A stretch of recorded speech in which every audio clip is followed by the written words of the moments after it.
Black couple kicked out of dealership. Unexpectedly, they left in a Rolls-Royce. How does a successful black couple respond when they're assaulted and racially profiled at a high-end Miami car dealership? They return in a Rolls-Royce seeking justice. But the truly shocking twist isn't just their comeback, it's uncovering the dangerous criminal enterprise the dealership was desperately trying to conceal. Subscribe, like, and listen now to hear the full, explosive story. The splash echoed disproportionately loud in the hushed, cathedral-like showroom of Reed's Prestige Autos. Cold water sprayed across Lena Grant's face, soaking the front of her crisp white dress, clinging to her eyelashes. She gasped, recoiling instinctively into her husband Darius's side. Across from them, the salesman, Kyle, held an empty water glass, a theatrical look of mock surprise plastered on his face, quickly morphing into a sneer.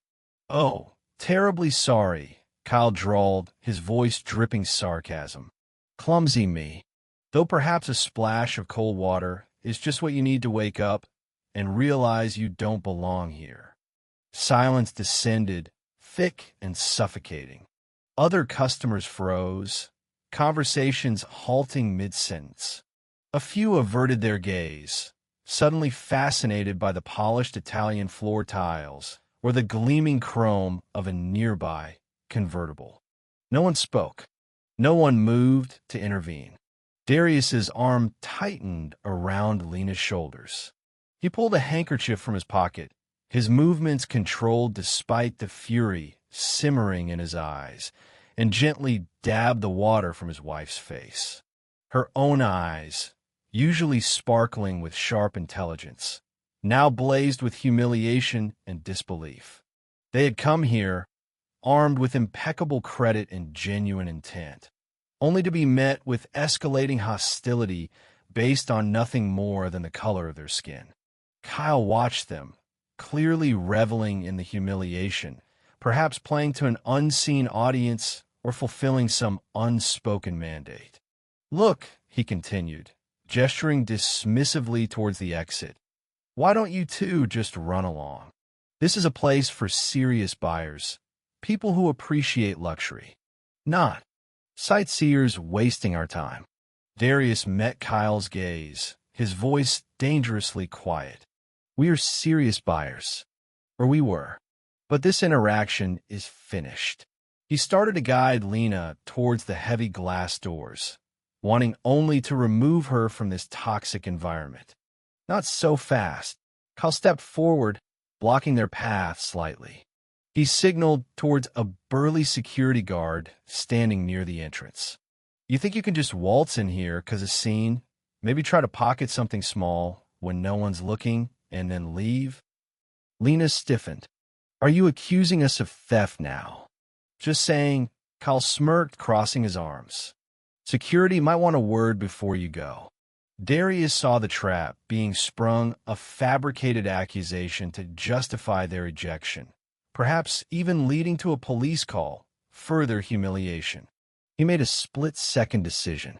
No confrontation here, not on their terms. He pulled Lena firmly past the salesman, ignoring the guard who took a step forward but hesitated.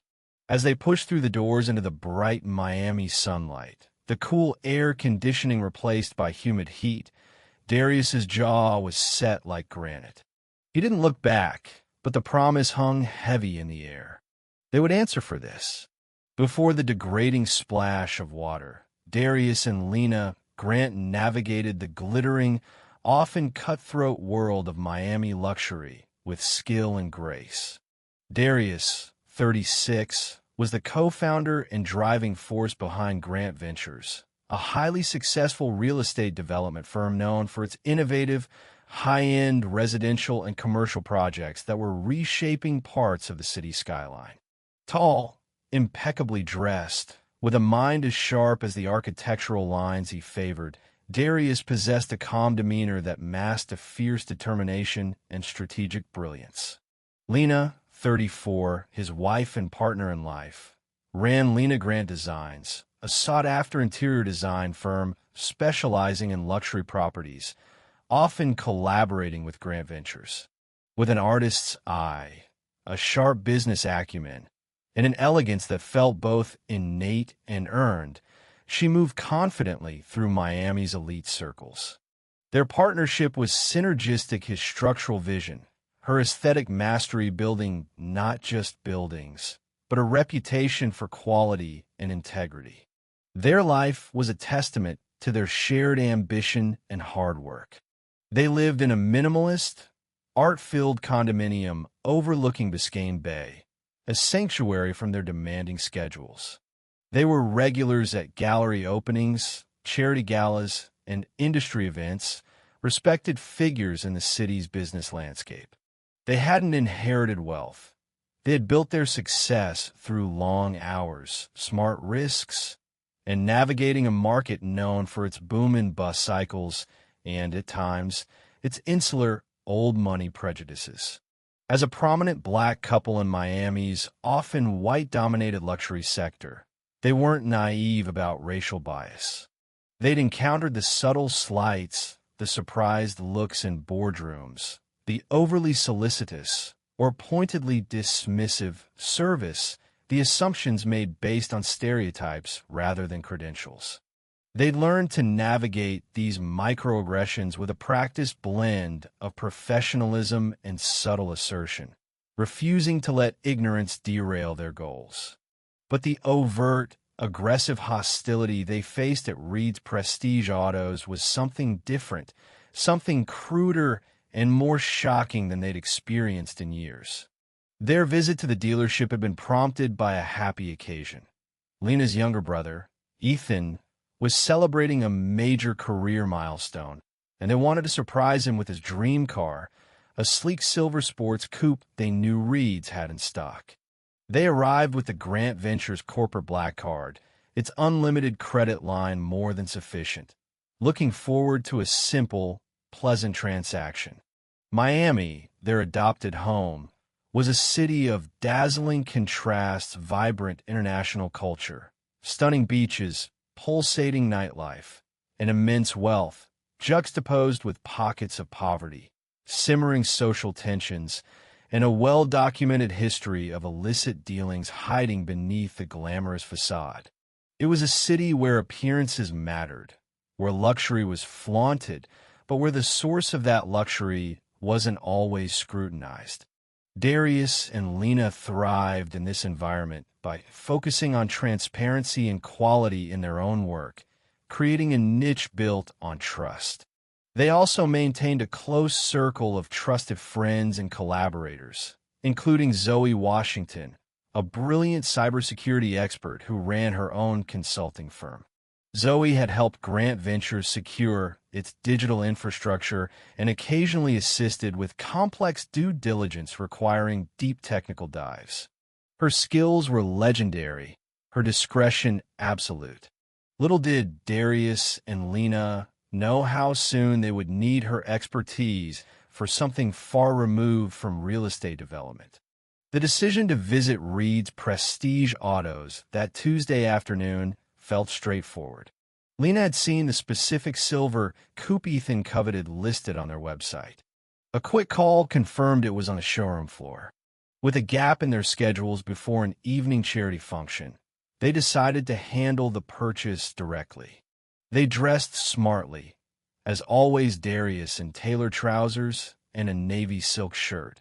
Lena in an elegant white sheath dress reflecting their personal style and the professional courtesy they extended to any business interaction. From the moment they walked through the gleaming glass doors, the atmosphere felt off. The usual hushed reverence of a luxury car showroom was replaced by a subtle, unwelcoming tension. Sales staff glanced up, their smiles fading, conversations pausing. Kyle detached himself from a colleague, his approach lacking the typical eagerness. His initial, muttered comment, "Maybe we should just go in and see for ourselves," though perhaps not meant for them to hear, set an immediate tone of suspicion. Lena, drawn to the gleaming coupe, approached it with genuine appreciation, running a hand lightly over its flank. Kyle's sharp rebuke, "Hey girl, don't get the car dirty. Do you think you can afford it?" was jarringly unprofessional, instantly shifting the interaction from a potential sale to a confrontation. Darius stepped forward, calm but firm, stating their intention clearly. "We want to buy this one. Can we discuss the contract?" Kyle's reaction, outright laughter, the loud, performative questioning of their ability to pay enough money to wash the car. The insinuation about the source of their funds, "Where did you get the money?" was designed to humiliate. It was a blatant display of racial profiling, amplified for the benefit of the showroom audience. Lena attempted to de-escalate, holding up the Grant Ventures card. "We have corporate credit. Can we please proceed professionally?" This assertion of legitimacy seemed only to infuriate Kyle further. His dismissal of the card as probably fake, his sweeping statement about "people like you," marked a point of no return. The interaction devolved rapidly. Then came the deliberate, shocking act. Kyle picking up the water glass, the feigned apology, the cold splash against Lena's skin. It was a physical assault disguised as an accident, a visceral expression of contempt. Darius's immediate reaction was protective, pulling Lena back, shielding her, wiping her face. His anger was visible but tightly controlled. He knew losing his temper would play directly into Kyle's hands, validating the stereotype of the angry black man. Other customers watched, silent witnesses complicit in their inaction. As Darius reiterated they were leaving, Kyle escalated again, leveling the vague but dangerous accusation of attempted theft, signaling security. The intent was clear: to justify the appalling treatment, to potentially involve law enforcement, to ensure the Grants were thoroughly intimidated and discredited should they complain.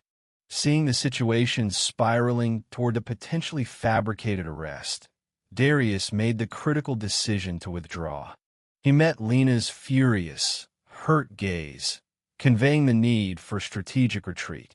"Let's go, Lena," he said firmly, steering her past Kyle and the hesitant guard, out into the Miami heat.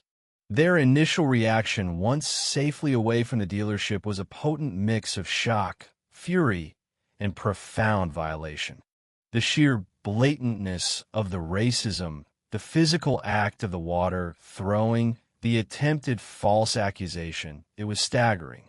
Lena trembled, not from cold, but from rage and humiliation.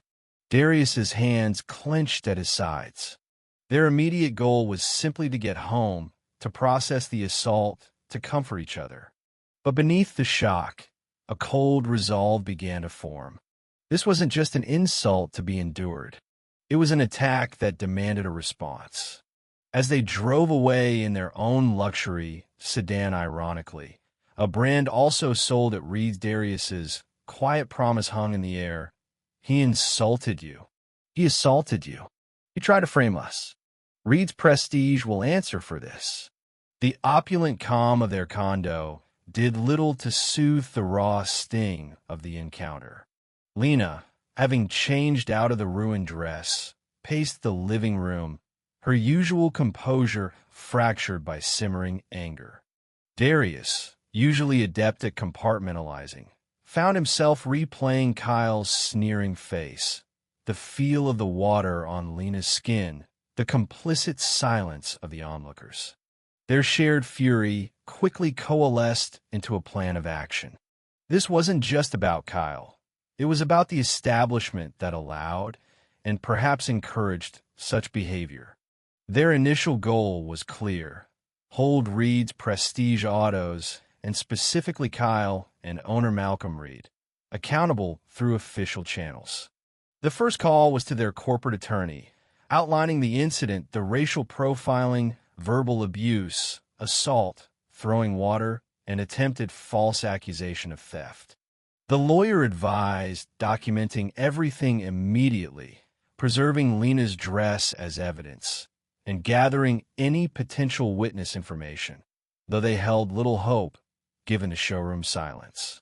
He began drafting formal complaint letters to the dealership, its parent corporation, if one existed, the Florida Attorney General's Office, Consumer Protection and Civil Rights Divisions, and the Better Business Bureau. Darius, leveraging the resources of Grant Ventures, initiated discreet but thorough background checks on both Kyle Miller and Malcolm Reed through a trusted corporate investigation firm they used for high-level due diligence. He wanted to know who these men were, their professional histories, any patterns of behavior, any potential vulnerabilities. Lena focused on the public-facing aspect. She meticulously documented the entire incident, time-stamped, including detailed descriptions of Kyle, the showroom layout, and the specific car they were interested in. She searched online reviews for Reed's Prestige, looking for similar complaints, finding a few vaguely worded negative reviews citing unprofessional staff or unpleasant atmosphere, but nothing explicitly matching their experience. The initial response from Reed's Prestige was predictably dismissive.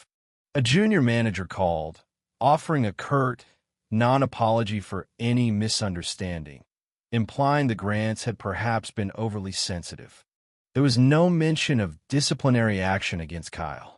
Malcolm Reed remained silent. The parent corporation sent a form letter acknowledging receipt of their complaint and promising an internal review. Complications arose quickly.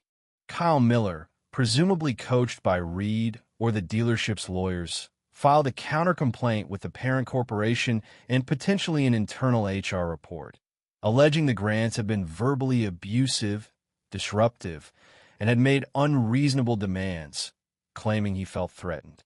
It was a classic Darvo, deny, attack, and reverse victim and offender tactic designed to muddy the waters and discredit them.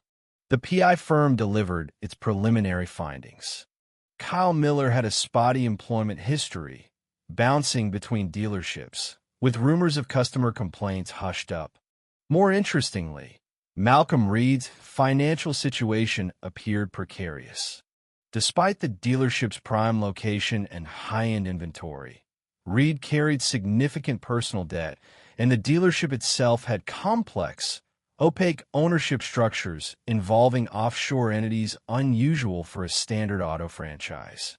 There were also whispers, sourced from disgruntled former employees, about after-hours activity at the dealership and shipments that didn't always align with official inventory manifests. These financial and operational red flags piqued Darius's interest. Was Kyle's egregious behavior simply unchecked racism, or was it a more desperate tactic? Was Reed's dealership struggling, making them hostile to anyone they didn't perceive as a guaranteed high-profit sale? Or was there something more illicit happening, something Reed and Kyle were desperate to protect, making them aggressively deter any customer who didn't fit a narrow profile or who asked too many questions? The initial goal of seeking redress for the insult began to feel insufficient. A deeper, potentially darker picture started to emerge, raising the stakes considerably. The feeling that there was more to the story than just virulent racism gnawed at Darius and Lena. The PI's findings about Malcolm Reed's precarious finances and the rumors of irregular activities seemed disproportionate to simply running a luxury car dealership, however poorly managed. They decided they needed more information, a way to gauge Reed's reaction under pressure. This led to the decision for the dramatic return. It wasn't purely an act of defiance, though the symbolism was potent. Darius arranged for a short-term lease of a new Rolls-Royce Phantom midnight blue, exuding understated power. They dressed with deliberate care, Darius in a sharp, custom-tailored suit, Lena in a striking power dress, her composure fully restored, replaced by cool determination. Their arrival the next morning caused the intended stir, heads turning, the dealership staff visibly startled. They bypassed the showroom floor, requesting to speak directly with Malcolm Reed. Kyle intercepted them, his face a mixture of shock and renewed hostility. But Darius calmly stated their business was with the owner regarding the previous day's incident and potential legal ramifications. Reluctantly, Kyle fetched Reed. Malcolm Reed emerged from his office, projecting arrogance like a shield. "Back again," he scoffed. "Decided you want to apologize for yesterday's theatrics?" "Quite the opposite, Mr. Reed," Darius replied evenly. "We're here to discuss the assault on my wife by your employee, Mr. Miller, and the subsequent false accusation of theft. We expect appropriate remediation, or we will pursue all available legal avenues." The conversation was tense, held in the open showroom, though voices were kept low. Reed was dismissive, backing Kyle's fabricated version of events, even hinting that the Grants were perhaps attempting to extort the dealership. But as Darius subtly shifted the topic, mentioning his firm's standard practice of due diligence and noting certain financial irregularities often found in poorly managed businesses, Reed's demeanor changed. A flicker of panic crossed his eyes. He became defensive, agitated, his gaze darting involuntarily towards the back offices. Lena, observant as always, noticed it clearly. She also noted Kyle hovering anxiously nearby, his attention fixed on Reed, not them. It wasn't just the normal reaction of an owner facing a lawsuit. It felt like fear of exposure, something bigger than bad customer service. Reed abruptly ended the meeting, stating his lawyers would handle any further communication, and retreated quickly to his office. This was the turning point. Leaving the dealership for the second time, Darius and Lena shared a look of certainty. The PI's findings, Reed's panicked reaction to the mention of financial scrutiny, Kyle's nervous vigilance, it all pointed towards something illicit being protected. The racist incident wasn't just random prejudice. It was likely a crude but effective tool to aggressively deter anyone deemed unpredictable, anyone who might linger too long, ask the wrong questions, or draw unwanted attention. Kyle wasn't just a racist salesman. He was a gatekeeper, possibly complicit. Their goals shifted dramatically. This was no longer just about getting an apology, getting Kyle fired, or even winning a civil suit for damages. It was about uncovering the rot beneath the dealership's polished veneer. They realized Reed and Kyle wouldn't be reasoned with or shamed into accountability through normal channels. They were likely involved in criminal activity that made them dangerous. They needed undeniable proof. The point of no return. Darius picked up his phone as they drove away. "Zoe," he said when his friend answered, "we have a situation. I think we need your specific expertise to look into a business that seems determined to hide something." They were no longer just victims seeking redress. They were investigators preparing to dismantle an operation, fully aware of the escalating risks. The immediate aftermath of the Rolls-Royce confrontation required careful regrouping. Darius and Lena met with Zoe Washington in the secure conference room at Grant Ventures, laying out the sequence of events. The PI reports detailing Reed's financial anomalies and suspicious inventory rumors, and their own observations of Reed's and Kyle's behavior. Zoe, sharp and analytical, listened intently. "Okay," she said, tapping her stylus on her tablet. "So we have a high-end dealership, financially precarious owner, rumors of inventory discrepancies and after-hours activity, and aggressive gatekeeping behavior specifically targeting minorities. It smells like a front or a facilitation hub for something maybe tidal washing, dealing in stolen or gray market luxury vehicles, possibly parts smuggling." Their new strategy involved a two-pronged approach. Publicly, Darius and Lena, through their lawyer, would continue to pursue the civil case related to the initial assault and defamation.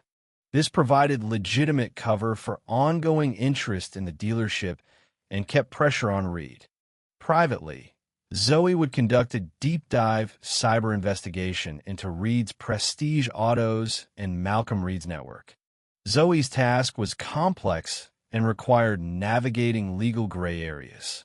She focused on tracing the dealership's digital footprint, analyzing vulnerabilities in their network security, scrutinizing public and semi-public financial filings, tracking domain registrations linked to Reed's offshore entities, searching the dark web for mentions of the dealership or associated names in illicit marketplaces, and analyzing metadata from the dealership's website and online inventory listings for anomalies.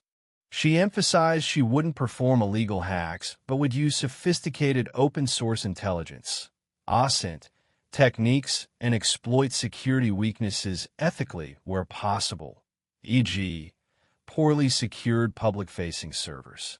Meanwhile, Darius used his business intelligence resources. He had the PI firm discreetly investigate the dealership supply chain. Where did their non-franchise inventory really come from? Were there patterns of vehicles being bought at auction, briefly registered, then quickly exported? He also looked into Malcolm Reed's known associates, searching for links to figures involved in organized crime or known fraud schemes. Lena, leveraging her design world contacts, subtly inquired about Reed's reputation among other luxury service providers. She heard whispers of bounced checks to vendors, sudden unexplained wealth followed by periods of apparent financial strain, and a generally abrasive personality. The pressure began to mount on Reed. The ongoing legal threat, combined perhaps with Zoe's probing, even if undetected, increased network scanning might trigger alerts, made him paranoid. He beefed up physical security at the dealership. He was seen having tense meetings with unknown individuals. Kyle Miller became noticeably more subdued, almost fearful. Darius and Lena faced their own pressures. Friends and colleagues advised them to drop the civil suit, warning that tangling with someone like Reed could be dangerous or bad for business. They experienced moments of doubt. Was uncovering Reed's potential crimes worth a risk? What if he retaliated against their family or businesses? The initial, righteous anger had evolved into a colder, more calculated resolve, but the personal stakes felt increasingly high. They installed enhanced security at their condo and offices, aware that Reed might lash out if he felt cornered. Their quest for justice had become a high-stakes investigation with potentially dangerous consequences.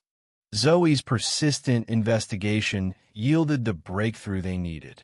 By analyzing network traffic patterns and exploiting a vulnerability in an outdated server associated with the dealership's inventory management system, she uncovered fragmented but damning evidence.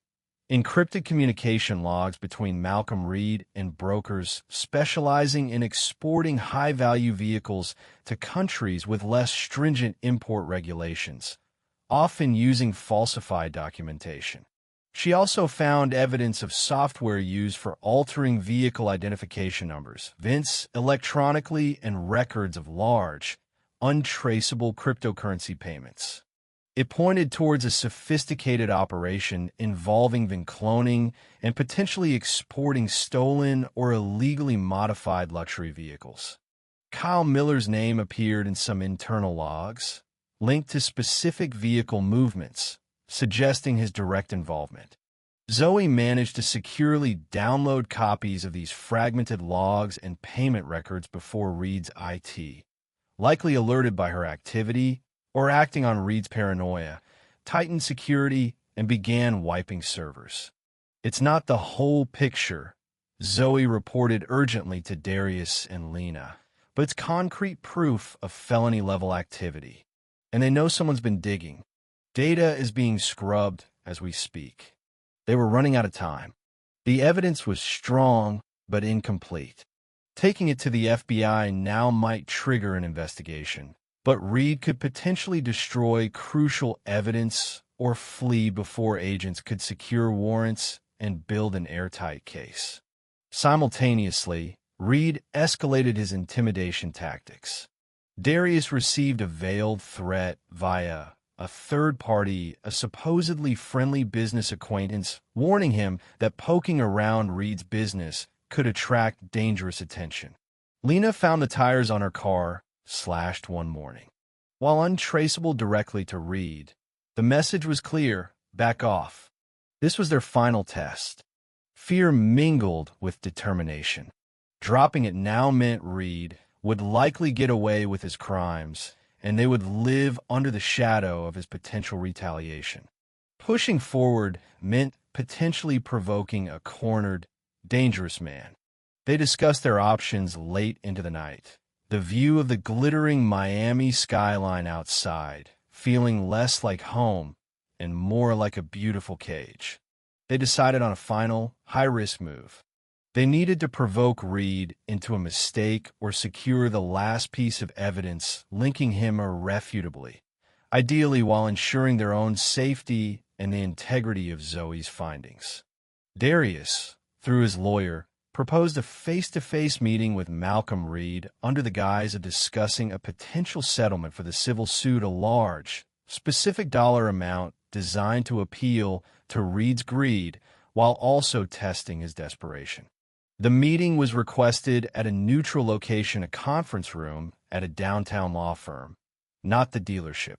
They informed Detective Morales, a trusted contact Darius had cultivated within the Miami-Dade Police Department's Economic Crimes Unit, briefing him on Zoe's findings and their plan, emphasizing the potential for Reed to be armed or unpredictable. Morales agreed to have plainclothes officers nearby, ready to intervene if necessary, but without grounds for an immediate arrest unless Reed committed a new crime. Lena would wear a high-fidelity audio recording device, legal under Florida's two-party consent law. If they informed Reed the conversation might be recorded for legal purposes, a standard legal tactic, hoping he'd be reckless enough to incriminate himself anyway. The final pieces were in place for a high-stakes confrontation. The atmosphere in the sterile law firm conference room was thick with tension. Darius, Lena, and their attorney, Sarah Chun, sat across the polished table from Malcolm Reed and his lawyer. Plainclothes officers were discreetly positioned in the building lobby and nearby offices. As agreed, Chun began by stating, "Mr. Reed, please be advised that for accuracy and potential legal purposes, this conversation may be recorded." Gesturing vaguely towards her briefcase, which contained a secondary recorder, Lena's personal device was the primary. Reed scoffed, but didn't object, his focus solely on the proposed settlement figure.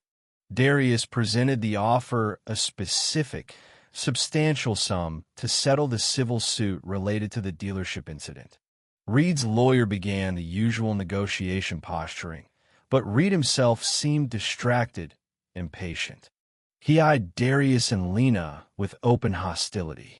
"Let's cut the crap," Reed finally snapped, leaning forward. "You think you can shake me down? You have no idea who you're dealing with." Darius maintained his calm demeanor.